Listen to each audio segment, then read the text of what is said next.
이란에서 벌어진 일은 시위가 아니라 차단이었습니다. 총을 쏘기 전에 정권은 버튼을 눌렀습니다. 인터넷 차단, 전화 차단, 외부와의 단절. 왜 이란 정부는 사람들을 해산시키는 대신 세상에서 지우려 했을까요? 이번 이란 시위는 이념이나 외교가 아니라 생활비 붕괴에서 시작됐습니다. 화폐 가치 급락, 물가 폭등, 생필품 부족. 2026년 1월 초 이란 전역에서 더는 살 수 없다는 외침이 터져 나왔고 시위는 수도 테헤란에서 시작돼 30개 이상 주 100개 넘는 도시로 확산됩니다. 정권이 내린 첫 번째 대응은 군 투입도 협상도 아니었습니다.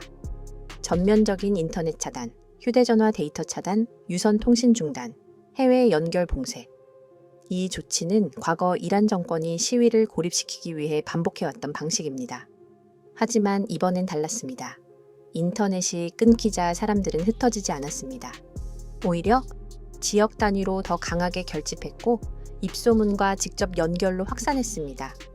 통제되지 않는 분노는 축적돼 결과적으로 시위는 전국적 움직임으로 번졌고 일부 지역에서는 보안 병력이 핵심 시설만 방어하는 상황까지 발생합니다.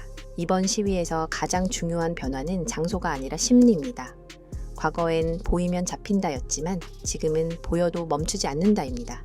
특히 최고 지도자 출신 지역으로 알려진 도시에서도 대규모 인파가 모였다는 점은 정권 내부에서도 상징적 충격으로 받아들여졌습니다. 인권 단체 집계에 따르면 사망자는 수십 명 이상, 미성년자도 포함된 것으로 전해집니다. 정권은 강경 메시지를 유지하고 있지만 국제사회의 시선은 점점 집중되고 있습니다. 미국은 이번 사태에 대해 직접 개입이 아닌 공개적 경고를 선택했습니다. 미국 정부는 이란 국민의 표현의 자유를 지지했고 동시에 과도한 폭력 사용에 대한 책임 경고를 명확히 전달했습니다.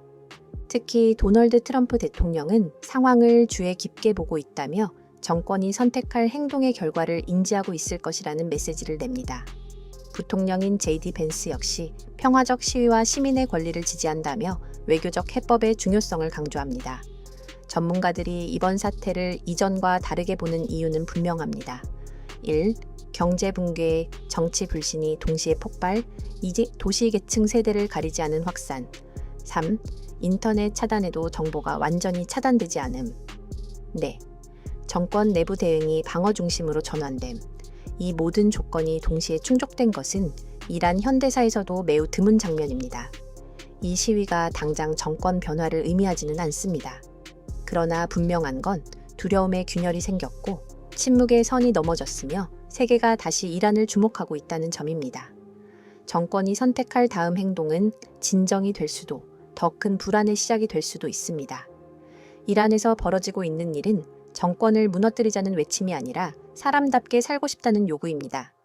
인터넷을 끊어도 표현할 자유, 연결할 권리, 그리고 두려움 없이 말할 권리, 생각까지 차단할 수는 없습니다. 로얄 이슈는 이란 시민들이 요구하는 자유의 권리를 지지합니다. 침묵이 강요될수록 진실은 더 멀리 퍼집니다.